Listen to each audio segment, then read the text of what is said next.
Understanding. Let's talk about understanding. Understanding అంటే మూడు కలిపి ఒక పదంలో పెట్టేసుకుందాం. సాధారణంగా జ్ఞానము, తెలివి, వివేచన అంటారు. విజ్డమ్, అండర్స్టాండింగ్ అండ్ నాలెడ్జ్ అంటారు. అయితే ఎన్నట్లో చూస్తే నీ సంపాదన అంతా ఇచ్చి ఏం సంపాదించుకోమని ఉంది? ఇంగ్లీష్లో ఏముంటుందంటే among all the get understanding. అందుకని అండర్స్టాండింగ్ అని పెట్టాను అనమాట.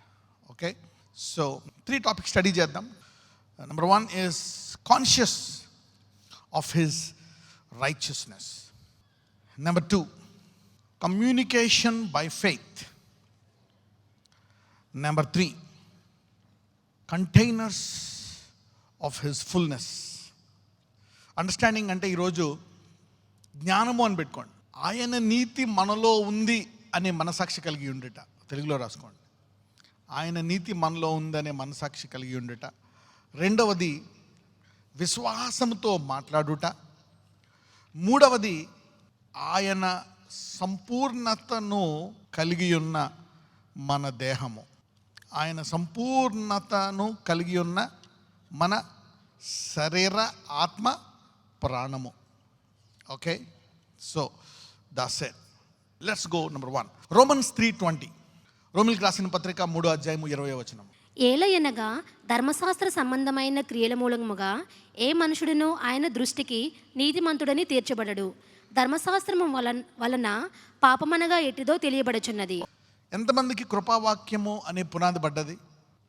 ఓకే, గుర్తుపెట్టుకోండి. This is very very very important. వాక్యం తెలియడం వేరు, కృపావాక్యము తెలియడము వేరు. అంటే దిస్ ఈజ్ లైక్ పాలను కొంచెం ట్రాన్స్ఫార్మ్ చేస్తే అందులోంచి ఏమొస్తుంది? బటర్, నెయ్యి. ఓకే, సో ఈ కృపావాక్యం అనేది పాలల్లోంచి వచ్చిందే, కానీ ఏంటది? నెయ్యి. You need to know the process. Okay, ధర్మశాస్త్ర సంబంధమైన క్రియల మూలముగా ఏ మనుషుడు ఆయన దృష్టికి నీతిమంతుడని తీర్చబడడు. అప్పుడప్పుడు మనం గిల్టీ ఫీల్ అవుతాం. ఏంటి, మేము సరిగ్గా లేము. కరెక్టే, ఫీల్ అవ్వాలి. అది మనసాక్షి, అది ప్రతి మనిషికి ఉంటుంది మనసాక్షి. ఓకే, అయితే మరి అలాగే ఉండిపోవడం అనేది దేవుని చిత్తం కాదు. God does not like this. ఆయన రక్తం చేత మనం కడగబడ్డాం. నేను నీతిమంతురాలని. లోకం ఏమనుకుంటున్నా, తల్లిదండ్రులు ఏమనుకుంటున్నా నీ గురించి, నువ్వు మళ్ళా లేచి నిలబడి ఆ మనసాక్షితో సంపూర్ణంగా ముందుకెళ్ళిపోవాలి. అది విశ్వాస జీవితం. సో నీతిమంతుడు 7 మార్లు పడినా తిరిగి అవతల నీ గురించి అనుకున్న నువ్వు మటుకు నీ నీతన మనసాక్షి లేచి ముందుకు వెళ్ళిపోవాలి. ఎందుకంటే దేవుడు లోకమంతా ఏమనుకుంటున్నారు, ఇక్కడ పాపులారిటీ పేరు దాన్ని బట్టి కాదు. యేసు ప్రభువారు తండ్రి నీ గురించి ఏమనుకుంటున్నారు అదొకటే తెలుసుకుంటే చాలు. మిగిలిన భూలోకములో ప్రతి ఒక్కరిని లైట్ తీసుకో. ఓకే, కానీ సాధ్యమైనంత వరకు దేవుని దయ్యందు, మనుషుల దయ్యందు ఎదుగు. కానీ మనుషులు అలా లేరు. రైట్, ఓకే, కొంచెం విమర్శించవచ్చు, కొంచెం తప్పులు ఏదన్నా సమాజం పక్క వెళ్ళిపోతున్నప్పుడు దాన్ని చేయొచ్చు. కానీ అది ప్రేమతో చేయాలా, అసూయతో చేయాలా? You need to do it with love. Appointment తీసుకోవాలి ఆ వ్యక్తితోటి. ఇలా అనుకుంటున్నాం, ఇది కొంచెం మీరు ఏమన్నా చేస్తారా, ప్రార్థించాలా, ఒక జెన్యూన్ ప్రార్థించాలా, కొంతమందిని గౌరవించాలా, అవునా కదా, కొంతమందిని రెస్పెక్ట్ చేయాలా. అంతేగాని ఏదో ఒక పొరపాటు ఉంది కదా అని ఎవరిని పడితే ఎవరిని ఏది పడితే అది మాట్లాడకూడదు. దావీదు పడిపోయాడు, కరెక్టే. కానీ దావీదు గురించి ఒక వ్యక్తి శపిస్తాడు. దావీదుని తప్పు చేశాడు, కరెక్టే. ఒక వ్యక్తి శపిస్తాడు. ఎవరు శపిస్తారు? షిమ్మీ. తర్వాత ఆ షిమ్మీని దేవుడు తీర్పు తీరుస్తాడా, పొగుడుతాడా? తీర్పు తీరుస్తాడు. ఎవరి చేతిలో చనిపోతాడు? సొలొమోను చేతిలో. So you know if somebody is anointed, be careful. Okay, మీకాలు కూడా నాట్యం ఆడుతున్నట్టు ఇష్టం వచ్చినట్టు మాట్లాడేసింది. ఓకే, ఏమైంది? So you cannot. దేవుని పట్ల ఉండే ఉన్నతమైన పిలుపును ఏమవుతుంది? ఉన్నతమైన పిలుపు కోల్పోతాడు. You will lose the mighty call that God has for you by grace. ధర్మశాస్త్ర మూలముగా పాపమనగా ఎట్టిదో తెలియబడుతుంది. అంటే ఒక రకంగా 10 ఆజ్ఞలు చూస్తే 10 ఆజ్ఞలు పర్ఫెక్ట్, కానీ అవి చేస్తున్నందుకు నీవు నీతిమంతుగా తీర్చబడవంట. ఎలా తీర్చబడతావంట చూద్దాం. ధర్మశాస్త్రం వలన ఏం తెలుస్తుందంట? పాపమనగా ఎట్టిదో. మనం సాధారణంగా ఏంటి, గుంపులో ఏమంటే అది వెళ్ళిపోతాం. అవునా కదా? ఎప్పుడైనా నేను పరిశుద్ధుడిని అన్నావా? ఉండదు. ఎందుకంటే పాప మనసాక్షి ఉంటుంది. అంటే నీ పాపాలు ఒకవేళ మనం తూకంలో వేసాము, నీ పాపాలు ఇక్కడ ఉన్నాయి, యేసయ్య రక్తం ఇక్కడ ఉంది. ఒక వ్యక్తి పాపాలు ఇక్కడ ఉన్నాయి, నీ పర్సనల్ పాపాలన్నీ ఇక్కడ ఉన్నాయి, ఇక్కడేమో యేసయ్య రక్తం ఉంది. ఏది పైకి వెళ్తుంది? ఏది ఎక్కువ? నీ పాపాల యేసయ్య రక్తమా? రక్తంతో నీది పైకి వెళ్తుంది. ఓకే, ఇప్పుడు నీ పాపాలే కాకుండా ఆదాము నుంచి ఆఖరి రోజు వరకు, రాకడ వరకు ఉండే మనుషులందరి పాపాలు, ఇదిగో లోక పాపమును మోసుకొని పోవు అంటే లోక పాపాలు, వాళ్ళ జీవితం చేసిన పాపాలన్నిటికంటే ఎక్కువ మోసుకొని పోయాడు ఆయన. He carried away, he is all right, he waived more than all the sins of the whole world. He waived more than the whole since of the whole world. ఎంతమందికి అర్థమైంది నేను చెప్పింది?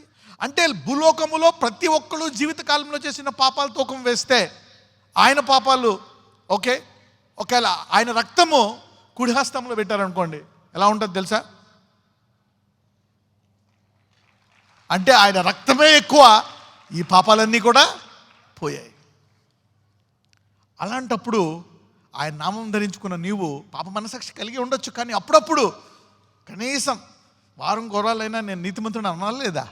నాకు తెలిసి నువ్వు రోజు అనుకోవాలా. You need to say that because he weighs more than that. Okay, అపవాది చేస్తాడు, కరెక్టే, మనసాక్షి ఉండాలి, పాప మనసాక్షి ఉండాలి. We need to balance all this things. All right. So ధర్మశాస్త్రం అనగా ఏం తెలుస్తుందంట? ఈ 10 ఆజ్ఞ వలన నువ్వేమని తెలుస్తుందంట? పాపివి. ఓకే, యా, లేదు పాటిస్తున్నా, మీరు నా మీద నేరం మోపడానికి లేదు అని నువ్వంటే, రోమీల్లో ఒక మాట ఉంటుంది, let every man B a liar and God be true. Let every man B a liar and God be true అంటే ఏంటి? ప్రతి మనుషుడు ఎవరంట? అబద్ధికుడు, దేవుడు ఒక్కడే. Yeah, Romans 3:4. నీ మాటల్లో నీవు నీతిమంతుడిగా తీర్చబడినట్లు, నీవు వాద్యమాడినప్పుడు గెలుచున్నట్లు అని వ్రాయబడిన ప్రకారము ప్రతి మనుష్యుడు అబద్ధికుడుగాను, దేవుడు సత్యవంతుడు కాక తీరడు. సరే, లోక పాపం పోయింది. ఇప్పుడు నువ్వు మధ్యలో కొన్ని పాపాలు నీ మీద నింద వేస్తున్నా, నీ గత పాపాలు నింద వేస్తున్నా, ఓకే, నేను నీతిమంతుడినే అని అనొచ్చా అనకూడదా? అందరూ పక్కలతో చెప్పండి, నేను నీతిమంతుడిని అని చెప్పండి. మీకు తెలుసా, ఒక్కొక్కసారి ఆ మాట విడుదల చేయాలా. Sometimes you need to release. మనసులో అన్నా అనుకోవాలి అట్లీస్ట్. రైట్. రోమీలు 3:21-22. ఇట్లుండగా ధర్మశాస్త్రమునకు వేరుగా దేవుని నీతి బయలుపడుచున్నది. అసలు ఈ 10 ఆజ్ఞలు పాటిస్తేనే నీతిమంతుడు నువ్వు, కానీ ధర్మశాస్త్రమునకు వేరుగా, ఈ 10 ఆజ్ఞలకు వేరుగా దేవుని నీతి బయలుపరుస్తుందంట. This is different. రైట్. దానికి ధర్మశాస్త్రమును ప్రవక్తలను సాక్ష్యమిచ్చుచున్నారు. ఈ ధర్మశాస్త్రమే సాక్ష్యం చెప్తుందంట, నాకు వేరుగా దేవుని నీతి వస్తుంది అని. ధర్మశాస్త్రము, అది రాసిన ప్రవక్తలు, అది ఇచ్చిన ప్రవక్తలు కూడా చెప్తున్నారంట. You see that. 22. అది యేసుక్రీస్తునందలి విశ్వాస మూలమైనదై నమ్ము వారందరికీ కలుగు దేవుని నీతి అయి. అది ఆయన విశ్వాస మూలమైనదై నమ్ము వారందరికీ కలుగు దేవుని. ఎంతమంది నమ్ముతున్నారు యేసు దేవుడని? కాబట్టి ఇప్పుడు మీరందరూ ఎవరు? పొద్దున్నే నోరు పారేసుకున్నాం. సాధారణంగా చాలా హోలీగా ఉండడానికి ట్రై చేస్తున్నాం మనం. బట్ యూనో కరెక్టే, కొంచెం మన సాక్షి ఇవన్నీ ఉంటాయి. పౌలు కూడా అంటాడు, కొంచెం రెస్పెక్ట్ఫుల్గా కొంచెం ఉండాలి, ఒబీడియన్స్ ఇవన్నీ ఉండాలి. ఓకే, అంటే క్రియల మూలంగా కాదు. చాలామంది అంటారు మిమ్మల్ని మీరు పరీక్షించుకోండి అంటే ఏ విషయంలో పరీక్షించుకోవాలా? నేను మంచి పనులు చేస్తున్నానని పరీక్షించుకోవాలా? లేకపోతే యేసు రక్తము నన్ను నీతిగా చేసింది కాబట్టి నేను నీతిగా ఉండుటకు ప్రయాసపడాలని అని అనుకోవాలా? నాకు నేను నీతిగా ఉండాలా అని అనుకుంటే అసంభవం. You cannot. ఆయన ఇచ్చినటువంటి ఆ నీతిని నువ్వు తీసుకుంటావు గనక, ఓకే, అది నీ మనస్సాక్షిని బాగు చేస్తుందంట. పాట కూడా ఉంది, యేసు రక్తం ఏం చేస్తుందంట? మనస్సాక్షిని శుద్ధి చేస్తుందంట. దానివల్ల ఇంకా మెరుగవుతావు నువ్వు. మనస్సాక్షిని శుద్ధి చేయును యేసు రక్తము. చూసారా, మనం చూసుకుంటే యెరూషలేము వెళ్తున్నప్పుడు ఇద్దరు శిష్యులు యేసు ప్రభువుని గుర్తుపట్టరు, కానీ ఎప్పుడైతే ఆయన రొట్టె విరిచేస్తాడో వాళ్ళ కళ్ళు తెరవబడి ఆయన ఏం చేస్తారు? అదే ముందిచ్చుంటే దారి పొడుగుని ఆయన స్తుతించి ఆయనతో పాటు పాటలు పాడి సంతోషంగా ఉందరు. You see that. కోసం ఇలాంటి రూల్స్ పెట్టాలి, నేను పరీక్షించుకొని, అందులో కూడా తప్పలేదు. ఓకే, బట్ కానీ స్వార్థ యొక్క కోర్ పైన అలాగే ఉండాలా లేదా? The core should be the core. You cannot change the core. Okay, right. రోమీలు 6:17-18. మీరు పాపమునకు దాసులై ఉంటిరి గాని ఏ ఉపదేశ క్రమమునకు మీరు అప్పగింపబడితిరో దానికి హృదయపూర్వకముగా లోబడిన వారై పాపము నుండి విమోచింపబడి నీతికి దాసులైతిరి. ఇందుకు దేవునికి స్తోత్రము. ఒకప్పుడు ఎప్పుడైతే యేసుని నమ్మావో పాపానికి దాసుడు అయిన నీవు ఇప్పుడు దేనికి దాసుడు అయిపోయావంట? నీతికి దాసుడు అయ్యావు. అంటే పాపము నుంచి ఏం చేయబడ్డావు? నువ్వు విడిపింపబడ్డావు. There is no condemnation to those who are in Jesus. అంటే ఏంటి? పాపమునకు దాసుడివి అంటే ఒక రకంగా మనిషి పాపం ఎందుకు చేస్తున్నాడు? అతడు పాపానికి దాసుడు గనక ఏం చేస్తాడు? పాపం చేస్తున్నాడు. ఇప్పుడు మనం దేనికి దాసులయ్యాము? నీతికి దాసులయ్యాము. అయినా పాపం ఎందుకు చేస్తున్నాము? ఎదగలేదు గనక. ఏం చేయలేదు గనక? ఎదగలేదు. You are a super senior old baby girl and baby boy. 70-80-year-old baby girl and baby boy. Okay, నీవు 70-80 వృద్ధాప్యము కలిగి ఎదిగినటువంటి 6 నెలల పసిపాపవే. అంటే నీలో ఉండే నీతిని బయటికి తీయడానికి నువ్వు కష్టపడలేదు. చూడండి, మీరు అందరూ చదువుకొని పిల్లల్ని డాక్టర్లు, ఇంజనీర్లు, డిగ్రీలు చేసి ప్రయోజకులుగా చేస్తారు. అంటే వాళ్ళలో ఉండే టాలెంట్ తెలుసు. అలాగే మీలో ఉండే నీతిని బయటికి తీయడానికి మనం ఎక్కువ సమయం గడపలే, దాని గురించి ప్రయాసపడలే, అక్కడ ఫెయిల్ అయ్యాం. ఓకే, అంటే ఆల్రెడీ వాళ్ళు చదువుకొని పైకి రావాలా. అలాగే మనం పాపానికి దాసులు అయ్యి ఉండి ఇప్పుడు దేనికి దాసులు అయ్యాము? నీతి. అంటే మనం ఏ కార్యాలు చేయాలా? నీతి కార్యాలు. అది ఒకేసారి జరగదు, step by step by step by step. Okay, 100% పాపివి, 0% ఫ్రెష్గా పుట్టావు, 0% నీతిమంతుడు. ఎదిగి ఎదిగి ఎదిగి ఓకే 99 1%, 90% 10% రైచస్, అలాగ. కానీ ఈ ప్రాసెస్ అంతట్లో కూడా నువ్వు నీతిమంతుడివి అంటున్నాడు దేవుడు. You see that, right. 20-23. మీరు పాపమునకు దాసులై ఉన్నప్పుడు నీతి విషయమై నిర్బంధము లేనివారై ఉంటిరి. అప్పటి క్రియల వలన మీకేమి ఫలము కలిగెను? వాటిని గురించి మీరిప్పుడు సిగ్గుపడుచున్నారు కారా? వాటి అంతము మరణమే. అయినను ఇప్పుడు పాపము నుండి విమోచింపబడి దేవునికి దాసులైనందున పరిశుద్ధత కలుగుటయే మీకు ఫలము, దాని అంతము నిత్య జీవం. ఎప్పుడైతే యేసుని నమ్మావో నీ మనసాక్షి శుద్ధి చేయబడి ఇవి పాపక్రియలు, ఇవి చేయకుండా నీతి క్రియలు చేయడానికి, ఈ నిత్య జీవం క్రియలు చేయడానికి నేను ప్రయాసపడాలా అని నీవు గురి పెట్టుకొని పరిగెడితే అంచెలంచెలుగా ఒక్కొక్క బంధకాలు తెగిపోయి, బరువు తగ్గిపోయి ఇది పెరిగిపోతుంది. This is the life style of a believer. Alright. ఈ 10-90 ఉన్నప్పుడు ఈ ప్రాసెస్ అంతట్లో నీవెవరివి? సపోజ్ నువ్వు 20 ఏళ్ళకి మొదలు పెట్టావు, నీకు ఇప్పుడు 80, ఈ 60 సంవత్సరాలు నువ్వెవరివి? నీతిమంతుడివే. Yes, you are in the process. Consciousness of his righteousness. You know, you are the carrier of a heavy righteousness which outweighs the sin of the whole world. You are carrier of a heavy righteousness. Talk to your neighbor and say, I am a carrier of a heavy righteousness. ఈ రోజు నుంచి మన సాక్షితో మనం అందరము జీవించుదుము గాక. All right, let's go to the second point. Communication by faith. ఎలా మాట్లాడాలంట? విశ్వాసముతో మాట్లాడాలి. ఎఫెసీలు 4:29. వినువారికి మేలు కలుగునట్లు అవసరమును బట్టి క్షేమాభివృద్ధికరమైన అనుకూల వచనమే పలుకుడి గాని దుర్భాష ఏదైనను మీ నోట రానియకుడి. వినువానికి మనం ఇప్పుడు మాట్లాడతాం, అవతలోడు వింటున్నప్పుడు మాట్లాడతాం. వినువానికంట అవసరాన్ని బట్టి క్షేమాభివృద్ధికరమైన అనుకూల వచనమే పలకాలంట. అంటే ఆ వ్యక్తిలో కొన్ని బాధాకరమైన విషయాలు ఉన్నా, అంటే ఆ వ్యక్తిలో కొన్ని లోపాలున్నా, ఏమున్నా బాధ కలిగే మాటలు మాట్లాడకూడదంట, క్షేమాభివృద్ధి కలిగే మాటలు మాట్లాడాలంట. Don't talk negative. చూడండి, ఇంగ్లీష్లో బాగుంటుంది. Let no corrupt communication proceed out of your mouth but that which is good to the use of edifying that it may minister grace to the hearers. అంటే నీ నోట్లోంచి వచ్చే ప్రతి మాట అవతలోళ్ళు ఎదిగేటట్టు జరగాలంట. అవతలోళ్ళు అంటే తనలో పొరపాటున్నా ఏమున్నా దాన్ని జయించి పైకి వచ్చేటట్టు ఉండాలంట. రైట్? అందుకేం చేయాలంట? చూడండి, కొలొసియన్స్ 4:6, కొలొసీయులు 4:6. ప్రతి మనుషునికి ఎలాగు ప్రత్యుత్తరం ఇయ్యవలనో అది మీరు తెలుసుకొనుటకై మీ సంభాషణ ఉప్పు వేసినట్లు ఎల్లప్పుడూ రుచి గలదిగాను కృపాసహితముగాను ఉండని.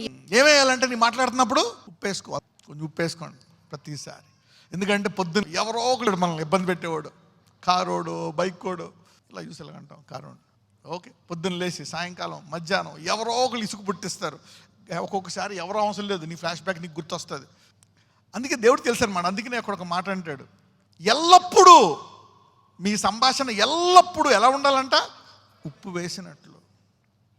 ఎల్లప్పుడు. ఎంతమంది ప్రతి కూరలో ఉప్పు వేసుకుంటారు? ఎంతమంది ఉప్పు వేసుకుంటేనే తింటారు? అందరూ కూడా ఉప్పు తగ్గించరు. అంటే ప్రతి మాటలో ఏం వేసుకోవాలా అంటే దేంతో మాట్లాడాలా? విశ్వాసంతో మాట్లాడాలా.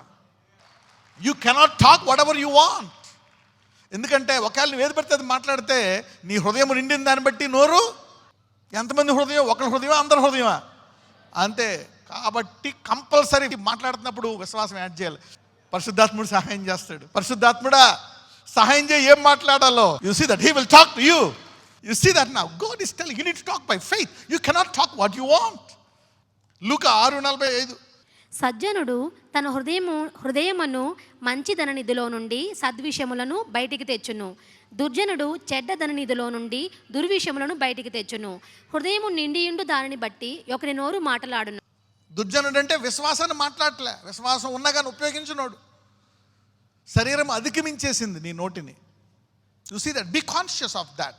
అపవాది కాళ్ళని ఫ్రస్ట్రేట్ చేస్తాడు, పరిస్థితులను మారుస్తాడు, ఇబ్బంది పరుస్తాడు. 3 వచనాలు రాసుకోండి. 2 కొరింథీయులు 4:13, హెబ్రూలు 10:38, 2 కొరింథీయులు 5:7, 2 Corinthians 4:13. We having the same spirit of faith, according as it is written, I believe, and therefore I have spoken. We also believe, and therefore speak. యేసుప్రభువు ఎలాగ నమ్మి మాట్లాడారో, శిష్యులు అలా నమ్మి మాట్లాడారో, అలాగే మనం కూడా నమ్మి మాట్లాడాలంట. Faith, believe and speak. హెబ్రూలు 10:38.